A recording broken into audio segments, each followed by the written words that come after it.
우리가 신앙생활을 오래 하다 보면 기도도 습관이 되고 또 예배도 습관이 되고 교회 생활도 이제 익숙해지는 때가 있습니다.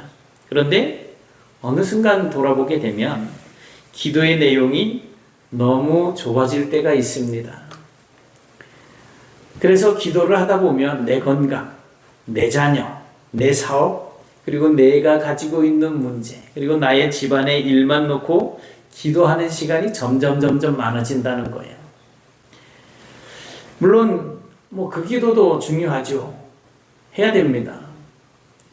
그런데 하나님은 우리의 삶을 돌보시는 하나님이시기 때문에 마땅히 나, 그리고 내 가족, 그리고 나와 관련되어지는 그러한 기도의 제목들을 빼놓을 수는 없습니다. 그러나 오늘 말씀은 우리에게 기도의 지경을 넓히라고 그렇게 말씀을 하고 계십니다. 바울은 디모데에게 가장 먼저 붙들어야 할 기도의 제목이 있다라고 말을 하는데 바로 모든 사람의 구원입니다. 모든 사람의 구원. 당시 에베소 교회는 복잡했습니다. 왜냐하면 거짓 교사들이 교회 안으로 이제 침투해 들어와서 이상한 말을 퍼뜨리고 논쟁을 이제 일삼고 있었기 때문입니다. 그래서 사람들은 이제 복음보다 다른 사람들과 어떤 논쟁하는 것을 좋아하게 됩니다. 그리고 누가 더 많이 아는지, 자기의 지식, 그리고 누가 더 높으냐, 이런 것들을 따지기 시작을 하게 됐어요. 예수님께서 그런 것을 가르쳐 주시지는 않았잖아요.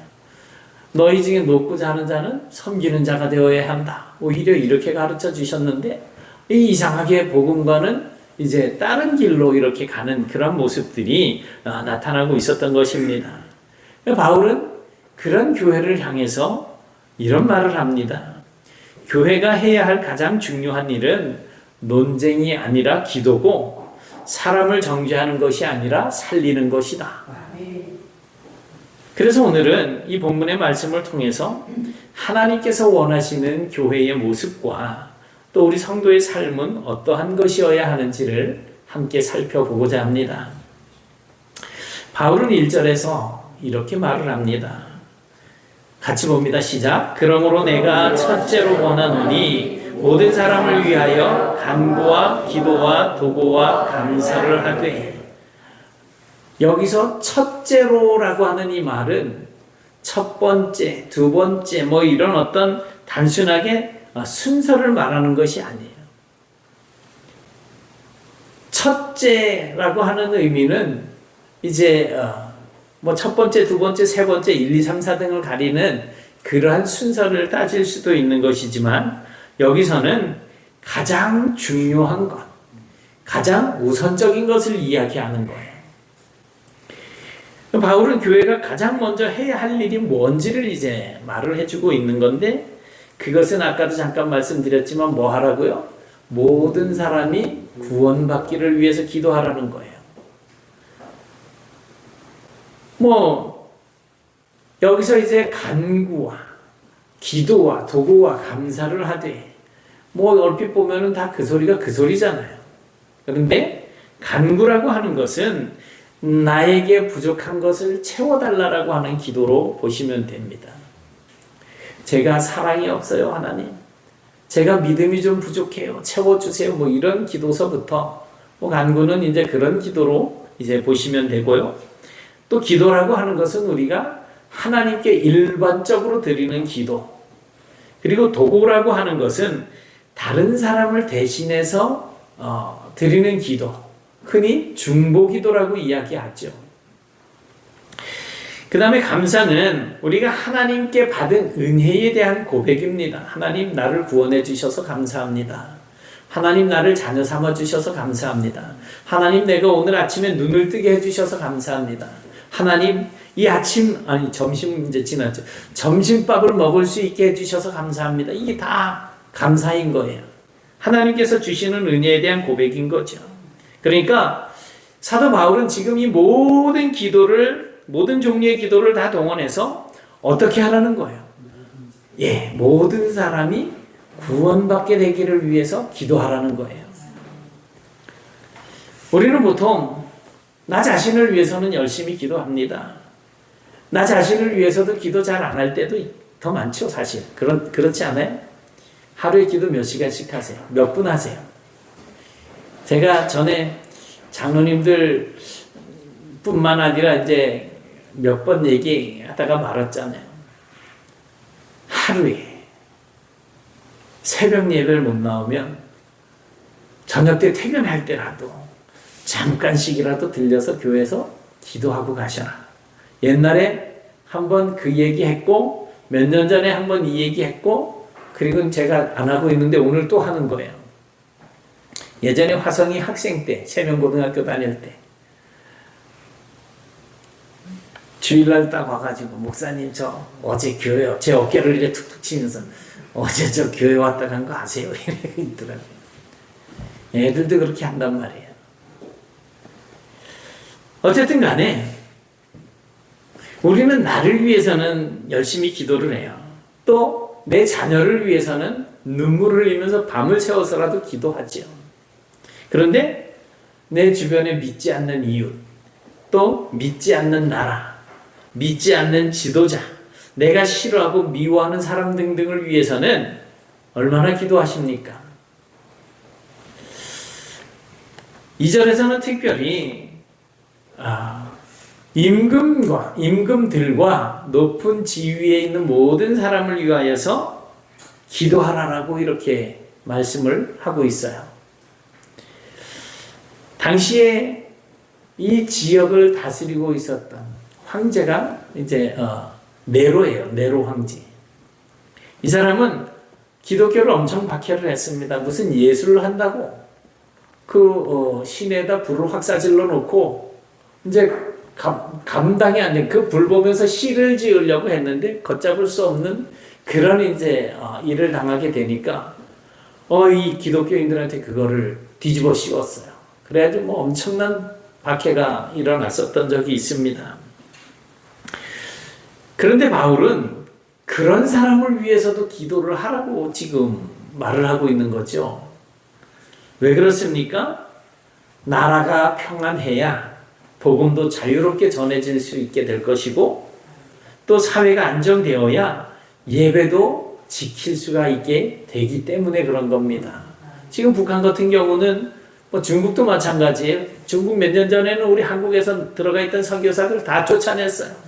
지금 캄보디아에 가 있는 우리 주보에 있는 이명철 선교사님은 중국 선교사로 가 있다 쫓겨나가지고 캄보디아로 나간 예예요. 그러니까 뭐 북한 같은 데도 예수 믿는다는 것만 밝혀지면 뭐 난리 나잖아요.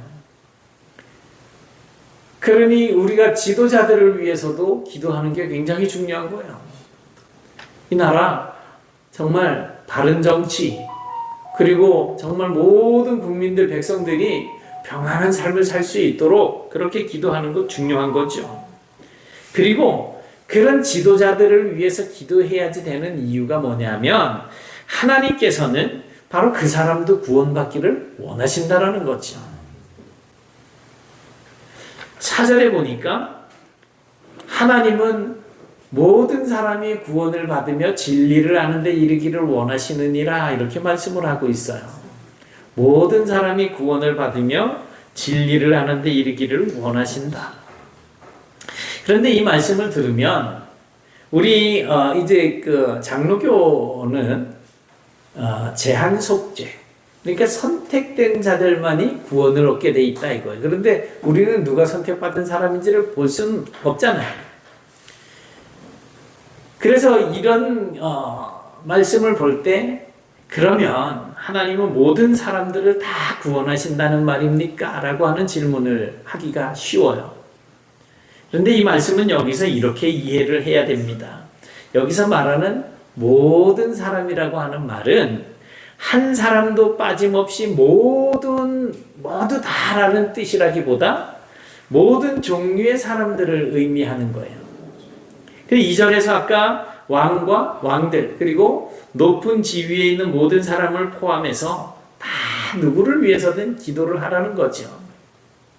그러니까 하나님은 어떤 특정한 사람들만 아니라 왕이나 평민, 그리고 부자나 가난한 사람, 많이 배운 사람이나 적게 배운 사람, 배우지 못한 사람들까지도 모든 종류의 사람들을 다 구원하시기를 원하신다는 것입니다. 그러나 이 말씀은 하나님께서 아무나 다 자동으로 그냥 구원해 주신다라고 하는 뜻이 아니고, 하나님께서 누구든지 구원받기를 기뻐하신다라고 하는 그 마음을 보여주는 그런 말씀이에요. 다시 말씀드리면, 하나님은 구원의 문을 모든 사람들에게 다 열어놓으셨다. 그래서 우리는 이렇게 말할 수 없습니다. 저 사람은 안 돼. 저 사람은 절대 예수 믿으면 안 돼. 이거는 엄청나게 큰 범죄예요. 저 사람은 절대 안 변해. 예전에 저희 장모님 이제 왜 우리 교회 출석하시다가 돌아가셨잖아요. 고암교회에 이제 계시다가 서울 올라가셔서 이제 목회를 하시던 그 한영생 목사님. 그 한영생 목사님 사모님 성함이 이봉화 사모님인데, 예전에 저 사람 내가 이제 김포공항 옆에 과해동이라고 있어요. 거기 농사 짓는 서울이에요. 근데 우리 장모님 교회 나오라 그러면 이제 막 그냥 잘 안 되니까 사모님이 저 순옥이 엄마는 성령님도 포기한 사람이라 그랬었어요. 그랬는데 예수 믿고 그렇게 신앙생활을 거의 한 20여 년 가까이 신앙생활 하다 돌아가셨거든요. 교회 나와서 처음에 이제 제가 서울 올라가서 개척을 했는데, 교회 나와서 얼마 안 있다가 하신 말씀이 뭐냐면, 내가 이 좋은 데를 왜 그동안 그렇게 안 다녔는지 모르겠다, 이런 말씀을 하실 정도로. 그러니까 사모님 목사님의 부인 사모님의 눈으로 봐도 성령께서 포기한 사람이라고 했던 그 사람이 예수 믿고 나서 교회에서 점심을 먹기 시작할 때 처음부터 제가 제천 내려올 때까지 매주 점심 반찬을 손수 다 만드셔가지고 그렇게 헌신하셨었어요.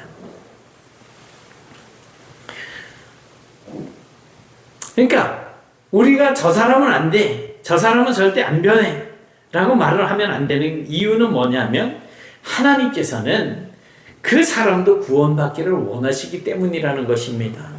누가 하나님의 선택받은 사람인지 우리는 몰라요. 그냥 복음을 전하는 거예요. 여러분, 우리가 포기한 그 사람을요, 하나님은 아직까지 포기하지 않으십니다. 그러므로 우리는 모든 사람을 위해서 기도해야 하는 것입니다. 그리고 여기 원하시느니라 라고 했잖아요. 이 원하신다는 말이 하나님의 간절한 뜻이 거기에 담겨 있습니다.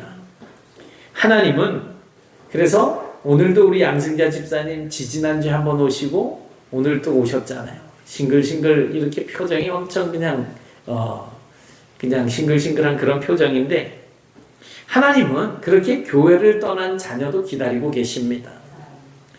하나님은 술과 세상 속에 빠져있는 가족도 기다리십니다. 하나님은 아직도 예수를 알지 못하는, 예수를 모르는 그런 사람도 기다리십니다. 중훈진 중앙교회, 예전에 전에도 말씀드린 적이 있는데, 김성배 목사님, 강릉의 김성배 목사님이 거기 이제 어렸을 때 신앙생활하던 교회인데, 그 교회 어느 권사님은 수십 년 동안 예수를 믿지 않는 아들을 위해서 멈추지 않고 기도를 하셨습니다. 그러나 그 권사님은 이제 매 예배 시간에 제일 앞에 앉아가지고 주여 그렇습니다, 옳습니다 막 이렇게 이러시던 분인데, 결국 아들이 교회 나오는 걸 못 보고 돌아가셨어요. 그런데 장례가 끝난 그 주간에 아들이 쌀두가마니를 가지고 교회를 출석을 한 거예요. 자기가 농사 지은 거라 그러면서 11조로 쌀두가마니를 가지고 온 거죠. 그러니까 그 어머니는 기도를 해서 살아있는 동안에 그 기도 응답을 받지 못했는데, 결국 그 아들은 늦게라도 하나님께로 돌아왔고 복음을 전하는 사람이 되었다는 거예요. 여러분, 하나님은 절대 포기하지 않으십니다. 우리는 포기할 수 있어도 하나님은 포기하지 않으신다는, 그러니 우리가 우리도 포기하면 안 됩니다. 자, 그리고 이제 5절입니다. 하나님은 한 분이시요. 또 하나님과 사람 사이의 중보자도 한 분이시니 곧 사람이신 그리스도 예수라. 중보자는 사이를 이어주는 그러한 사람이라는 뜻입니다. 죄 때문에 하나님과 인간 사이에는 벽이 생겼어요. 그래서 그 죄 때문에 인간은 하나님 앞에 나아갈 수 있는 길이 막혀버렸어요. 끊긴 거예요. 그런데 하나님께서 바로 그 사이, 그 끊어진 그 사이를 이어주셨죠. 마치 끊어진 다리를 다시 놓아주신 것과 같습니다. 그래서 우리는 이제 예수님을 통해서 하나님께 나아갈 수 있게 된 것입니다. 그리고 6절입니다. 그가 모든 사람을 위하여 자기를 대속물로 주셨다. 이 대속물이라고 하는 것은 이제 대신 값을 치른다는 거잖아요. 예전에는 노예를 자유롭게 하려고 하면 그 노예의 몸값을 치루어주면 됐습니다. 예수님은 우리가 죄에 묶여가지고 죄의 종로를 타고 있을 때 그 죄값을 치러주신 거예요. 예수님께서 십자가에서 자신의 생명으로 속전을 내신 거죠. 그러므로 죄의 종로를 타던 우리에게 자유를 주신 겁니다. 중요한 것은 예수님의 이 십자가는 어떤 특정한 사람만을 위한 것이 아니라는 거예요.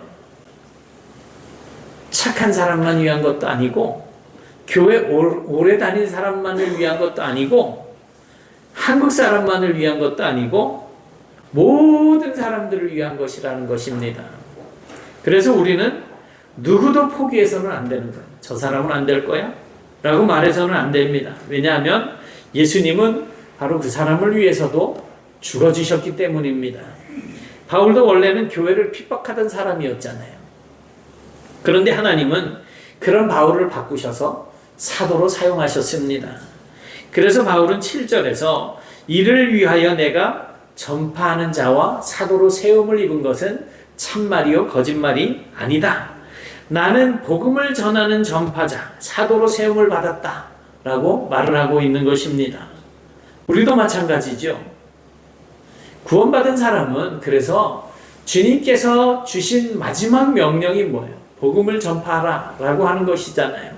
그러니 우리는 이 땅 살면서 복음을 전하는 삶을 살아야지 되는 거예요. 이제 8절 이하에서는 예배하는 사람의 태도에 대해서 말을 해주고 있습니다. 먼저 남자들에게는 분노와 다툼이 없이 거룩한 손을 들어 기도하기를 원한다. 남자들은 신앙생활 하면서도 화를 품을 때가 많습니다. 요즘 시대는 남자 여자 평등을 외치고 다니다 보니까 아까도 이제 저 바깥에서 담배 피는 얘기가 잠깐 나왔어요. 그런데 진짜 어디 편의점이든 어디 이렇게 건물 앞에 이렇게 가다 보면 여자들이 그냥 다리 탁 꼬고 앉아가지고 담배 빡빡 피고 있어. 이렇게 눈 마주치 뭘 봐 이런 표정 짓고 있어요. 그러니 교회 안에 여자들 목소리 높이는 여자들 많습니다.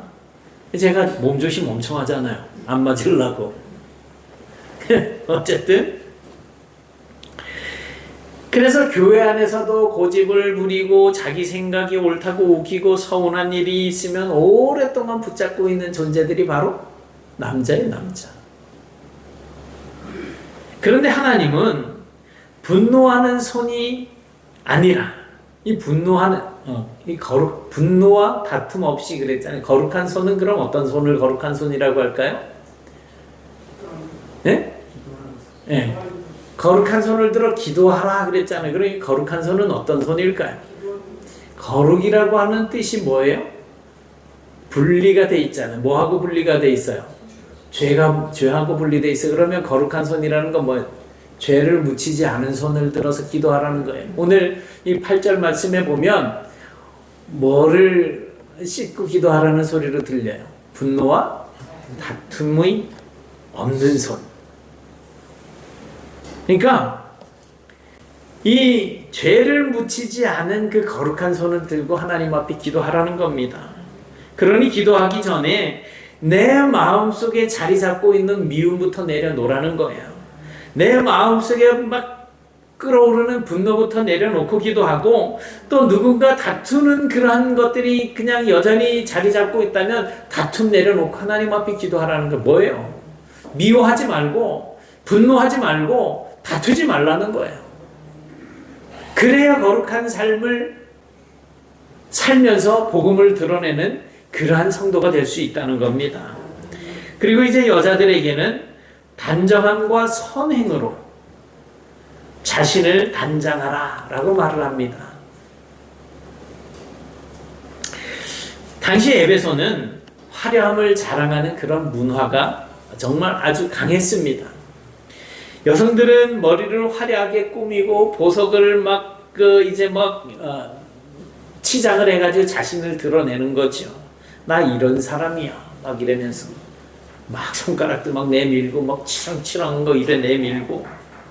그런데 바울은 외모보다 더 중요한 것이 있다고 말을 합니다. 그것이 뭡니까? 선행, 또 사랑, 그리고 거룩함입니다. 이 말씀은 오늘 우리에게도 똑같이 적용되는 말씀입니다. 사람은 겉으로 보이는 모습보다 속이 더 중요한 거예요. 나이가 들수록 얼굴보다 인격이 남습니다. 옷차림보다 말투가 남고 외모보다 마음이 남습니다. 며칠 전에 저희 둘째 외삼촌이 돌아가셔가지고 서울 제1장례식장에 갔더니 외숙모 외삼촌들이 저를 보더니 너 진짜 이제 목사님 같이 됐대요. 되게 온화해 보이는데 저 승질이 들어왔었거든요. 누굴 닮았게요?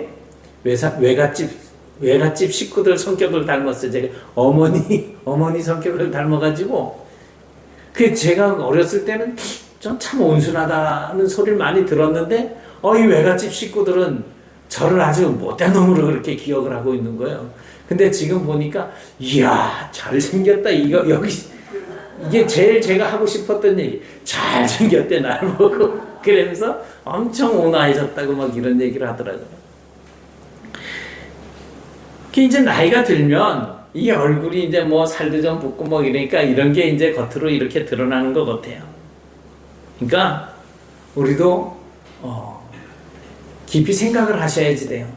나이 드신 성도들은 특히 이제 여기는 다 50 이상이시잖아요. 50, 60, 70대 막 이렇잖아요. 우리에게 우리의 신앙생활이 자녀와 손주들에게 큰 영향을 줍니다.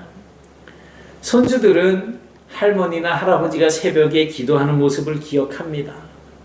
자녀들은 아버지가 성경 읽는 모습을 기억합니다. 며느리와 사위는 부모님의 온유한 그 모습을 기억합니다.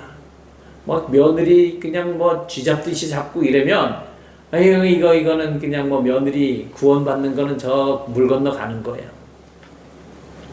따라서 말씀대로 사는 한 사람이 그 가정을 살린다는 거예요. 11절 이하에 기록된 여성에 대한 말씀은 이제 오해를 사기 아주 딱 맞는 그런 구절들입니다. 여자는 일체 순종함으로 조용히 배우라. 그러니까 교회에서 예전에는 그냥 장로님들이고 집사님들이고 여자들 이거 하면 여자는 잠잠할지어다 이러면서 그냥 조용히 해. 암탉이 울면 집안이 망해 이래요. 교회 안에서 그랬었단 말이에요.